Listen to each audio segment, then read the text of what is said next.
नमस्कार, मैं नुपुर जारोली जैन आप सभी दर्शकों का अपने मनपसंद अन्नदाता कार्यक्रम में स्वागत करती हूं।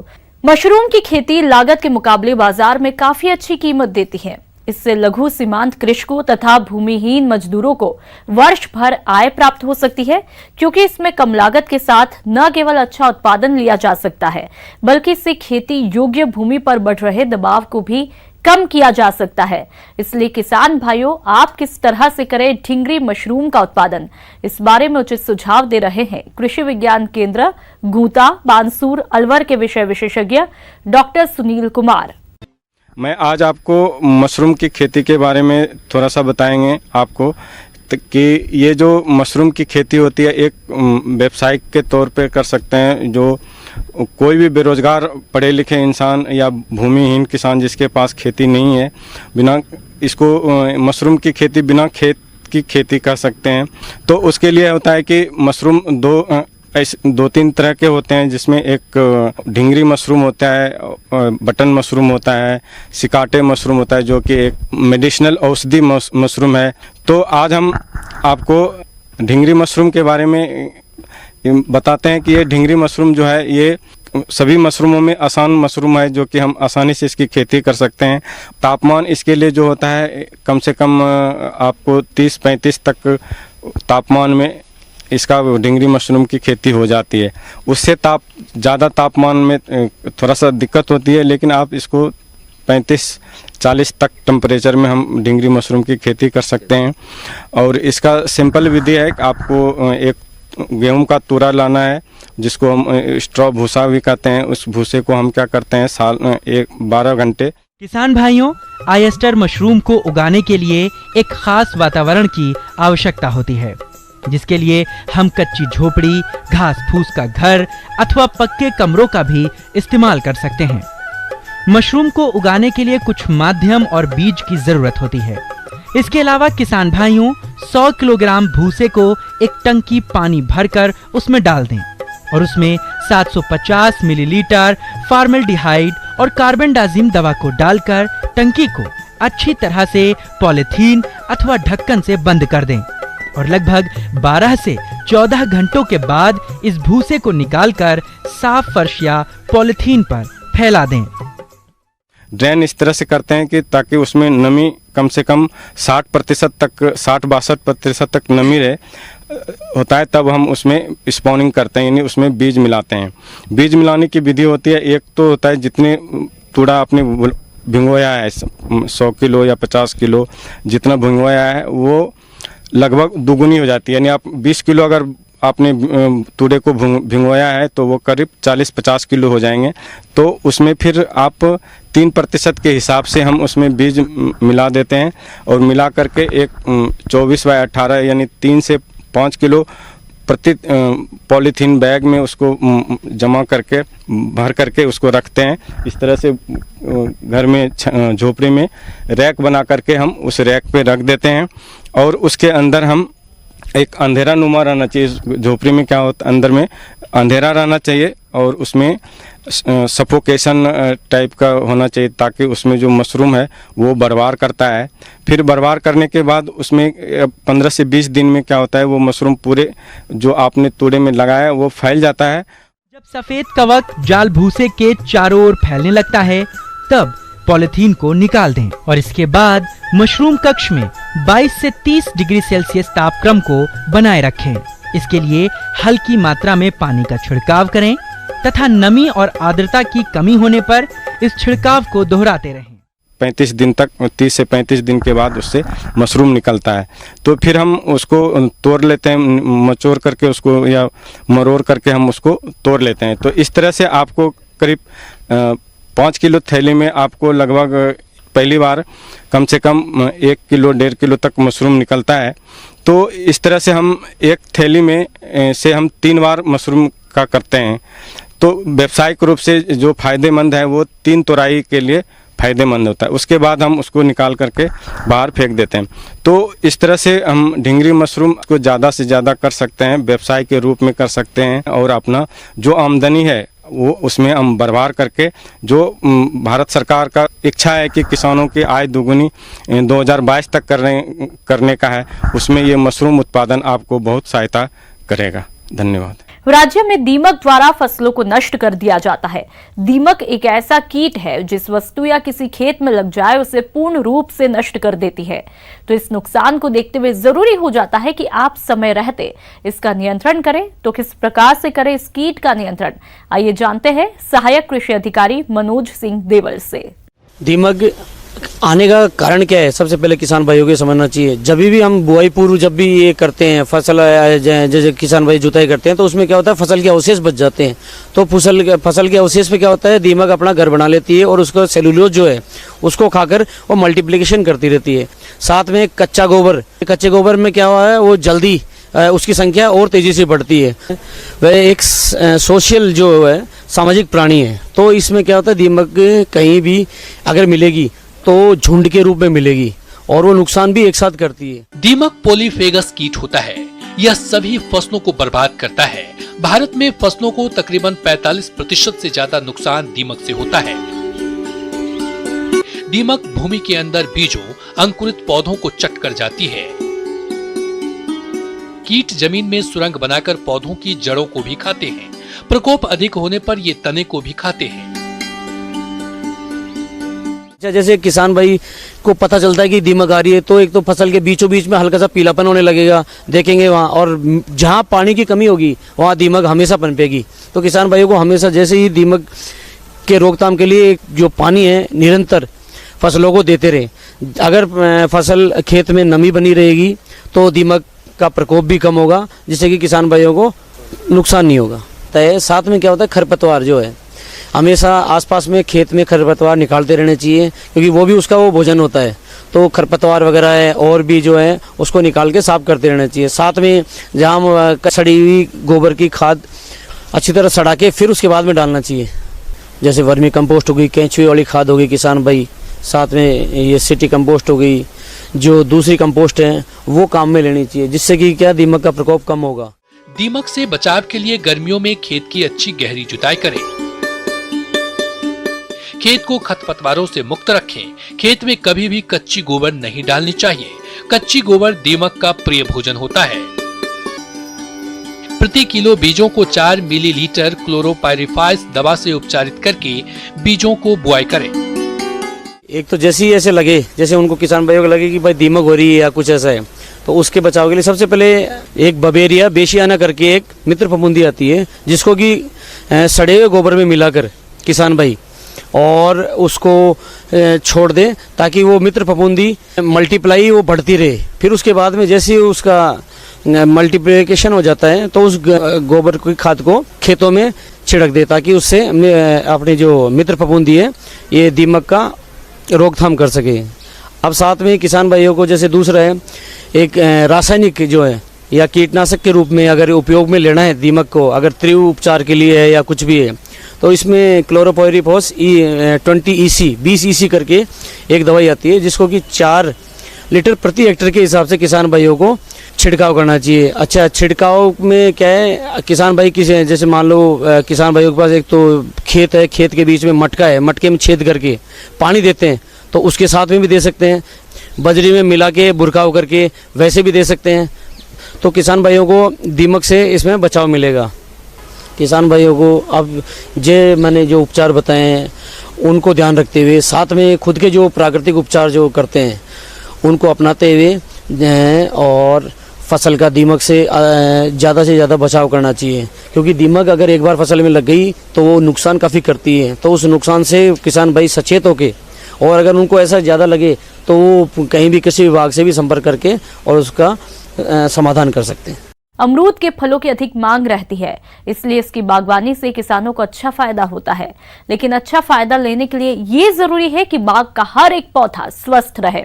इसी बात को ध्यान में रखते हुए आज हम आपको अमरूद के नए पौधों की देखरेख की जानकारी बताते हैं, जिसके बारे में विस्तार से बता रहे हैं उद्यान निरीक्षक JK सिंह। देखिए, नए पौधों के लिए तो बहुत आवश्यक है। इस समय आप देख रहे हैं कि तापमान काफ़ी नीचे की ओर है, तो यहाँ पे सिंचाई का प्रबंधन समय से करते रहें। अगर सिंचाई का प्रबंधन आपने ठीक से किया तो जो पाले से क्षति होती है नए पौधों को, वो आपको नहीं होगी। कहीं जगह तो आपको किनारे किनारे धुआं भी अगर कर दें अपने बाग के, तो आप देखेंगे पाले का असर काफ़ी कम होता है।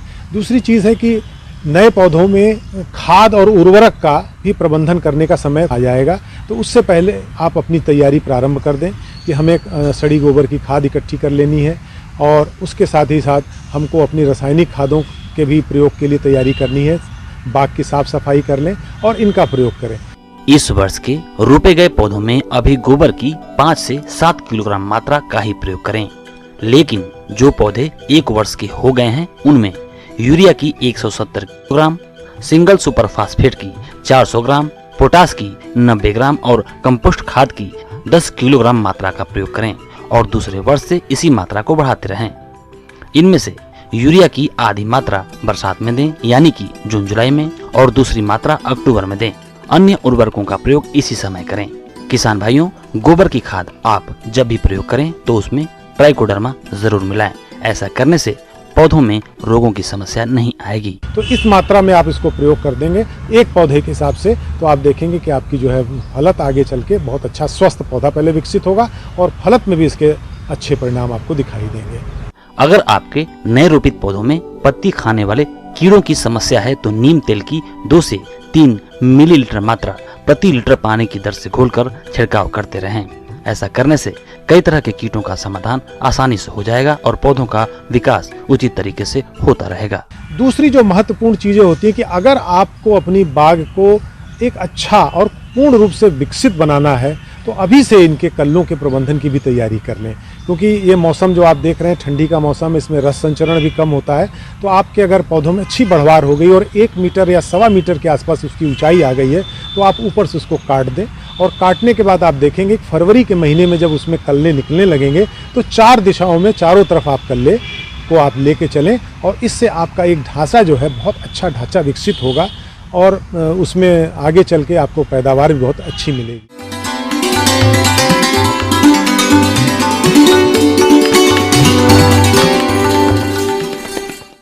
अन्नदाता हेल्पलाइन निशुल्क फोन संपर्क सेवा के माध्यम से आपके द्वारा पूछे गए प्रश्नों में से 1 या 2 महत्वपूर्ण प्रश्नों को हम अपने कार्यक्रम में शामिल करते हैं। इसी के तहत आज का चयनित प्रश्न और उसका जवाब इस प्रकार है। निःशुल्क अन्नदाता हेल्पलाइन में आज हमने जिस प्रश्न को शामिल किया है उसे पूछा है ग्राम दुकोसी, जिला नागौर के मोहम्मद जुनैद ने। आपने मुर्गियों में रानीखेत बीमारी की पहचान और रोकथाम पर जानकारी चाहिए, तो इसके लिए देखिए कार्यक्रम का यह अंश। आज हम मुर्गी पालन से जुड़े किसान भाइयों के लिए रानीखेत बीमारी के बारे में चर्चा करेंगे। रानीखेत एक बहुत ही जानलेवा विषाणु जनित बीमारी है जो मुर्गियों में होती है। खासकर ऐसे किसान जो मुर्गी व्यवसाय से जुड़े हुए हैं उनके लिए ये बहुत ही घातक, उनके लिए व्यवसाय के लिए बहुत ही घातक बीमारी होती है, क्योंकि जब ये बीमारी फैलती है तो करीब 30 से 40% मुर्गियों की मौत हो जाती है और कभी कभी तो 100% 100% मृत्यु दर तक हो जाती है।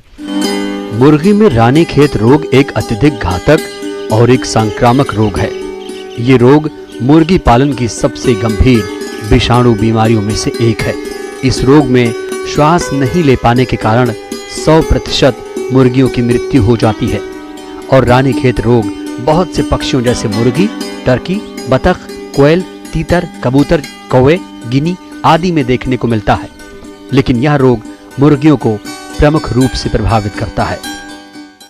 अब हम चर्चा करेंगे कि रानीखेत बीमारी होता कैसे है। ये रानीखेत बीमारी मुर्गी के किसी भी उम्र में हो सकती है, पर सामान्यतः देखा गया 2 से 5 सप्ताह की मुर्गियां जो होती है वो ज़्यादा इसके लिए ससेप्टेबल होती है, ज़्यादा उसके लिए ससेप्टेबल होती है, उनमें ये बीमारी होने की संभावना ज़्यादा होती है। और इसमें जो मेनली देखा गया कि सांस से रिलेटेड प्रॉब्लम, सांस की तकलीफ आती है। अगर इसका निदान तुरंत ना किया जाए तो 2 से 5 दिन में ही कहता है पूरा फार्म ही खाली हो सकता है। रानीखेत रोग का संचारण पक्षियों में अन्य संक्रमित पक्षियों के मल, दूषित वायु, उनके दूषित पदार्थ, दाना पानी उपकरण, दूषित वैक्सीन, कपड़े आदि के स्पर्श से फैलता है। इस रोग के लक्षण दिखाई देने के कुछ दिनों बाद पक्षियों की मौत हो जाती है। इसका जब हम लक्षण का बात करते हैं, मुर्गी जब अगर लक्षण की बात करें, किस लक्षण से पहचान सकते हैं कि मेरे फार्म की मुर्गियों में रानीखेत बीमारी हो गई है, तो उसमें सबसे पहला देखा गया है कि मुर्गियों में लड़खड़ाहट आती है, गर्दन लुढ़कती है। ये सब मुर्गियों के दिमाग में विषाणु के प्रभाव के कारण होता है कि मुर्गियाँ लड़खड़ाना शुरू करती है, गर्दन लुढ़कती है, छींके और खांसी आना शुरू हो जाती है, सांस के नली में प्रभावित होने से सांस लेने में तकलीफ होती है, मुर्गियां मुंह खोल कर सांस लेती है, कभी कभी शरीर के किसी हिस्से को लकवा मार जाता है। प्रभावित मुर्गियों में देखा गया कि वो आकाश की ओर देखती है। और अगर पाचन तंत्र में प्रॉब्लम आ जाए तो वैसी स्थिति में डायरिया भी होती है, और डायरिया का जो रंग होता है वो पतला और हरे रंग का होता है। डायरिया के कारण लीवर भी खराब हो जाती है, मुर्गियां दाना खाना कम कर देती है, और ये सब मुख्य क्या होता है लक्षण है। इसके अलावा मुर्गियों में कभी कभी विकृत अंडे भी आती है रानीखेत डिजीज के कारण। अब हम बात करते हैं कि इसके निदान के लिए किसान भाइयों को क्या करना चाहिए। तो इसके निदान के लिए जरूरी है कि टीका आता है F1 लाइव स्ट्रेन या लसोटा स्ट्रेन बोला जाता है। ये टीका 5 से 7 दिन पर मुर्गियों को देनी चाहिए। और इसका जो सेकेंड डोज जो होता है वो होता है RB स्ट्रेन का, जो कि 8 से 9वें सप्ताह पर, और उसको फिर से देना पड़ता है 16वें से 20वें सप्ताह पर। और अगर रोग उभर जाए 24 से 48 घंटे के भीतर पक्षियों में अगर F1 स्ट्रेन का टीका लगा दिया जाएगा, F1 स्ट्रेन या लसोटा स्ट्रेन का टीका लगा दिया जाए, तो पक्षियों में केस के हेल्थ में सुधार देखा जाता है। मुर्गी में रानीखेत रोग से बचाव के लिए किसानों और मुर्गी पालकों के पास सिर्फ वैक्सीनेशन प्रोग्राम यानी टीकाकरण ही एकमात्र उपाय है। यह टीकाकरण स्वस्थ पक्षियों में सुबह के समय करना चाहिए और उन्हें रोग से प्रभावित पक्षियों से अलग कर देना चाहिए। वैक्सीन की खुराक हमें पक्षियों की आंख और नाक से देनी चाहिए। अगर मुर्गी फार्म बड़े भाग में किया गया है तो वैक्सीन को पानी के साथ मिलाकर भी दे सकते हैं। अब हम बात करते हैं कि इसके निदान के लिए किसान भाइयों को क्या करना चाहिए। तो इसके निदान के लिए जरूरी है कि मुर्गी फार्म जो है उसके आसपास अच्छी तरह से साफ सफाई रखी जाए, फुटपाथ का यूज किया जाए गलता है, और कभी भी कोई बाहरी व्यक्ति उनका फार्म में प्रवेश ना दिया जाए।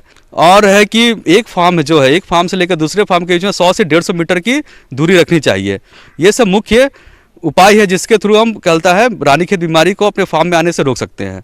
इसके अलावा मुर्गी पालक कुछ सफाई संबंधी कार्य करने से इस रोग को काफी हद तक रोक सकते हैं, जैसे मुर्गी घर की सफाई, बर्तनों की सफाई आदि। रोगित पक्षियों पर तत्काल ध्यान देना चाहिए और रोग से मरे हुए पक्षियों को गड्ढे में दबा देना चाहिए या जला देना चाहिए।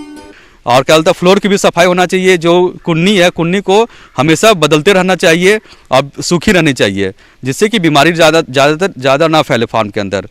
अगर पशुपालक भाई इन सभी बातों का ध्यान रखेंगे तो हमें विश्वास है कि वो निश्चिंत ही मुर्गी पालन से बहुत ही ज़्यादा अत्यधिक मुनाफा कमाएंगे। धन्यवाद। आइए अब एक नजर डालते हैं राज्य के कुछ चुनी हुई मंडियों के प्रमुख फसलों के बाजार भाव पर।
अब आइए देखते हैं कल दिखाए जाने वाले कार्यक्रम की मुख्य झलकियां।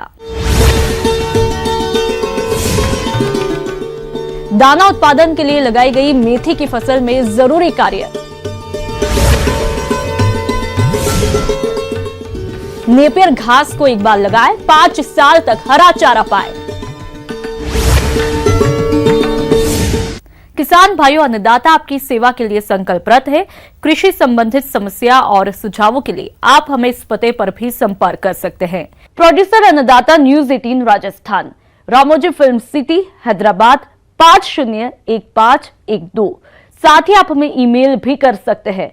हमारा ईमेल है p18annadaata@nw18.com।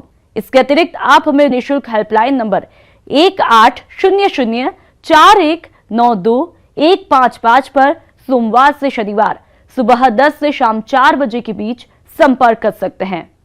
किसान भाइयों, अब समय हो रहा है आपसे विदा लेने का, तो हमारी अन्नदाता टीम को दीजिए इजाजत। कल फिर आपसे मुलाकात होगी कृषि संबंधित कुछ और महत्वपूर्ण जानकारियों के साथ। नमस्कार।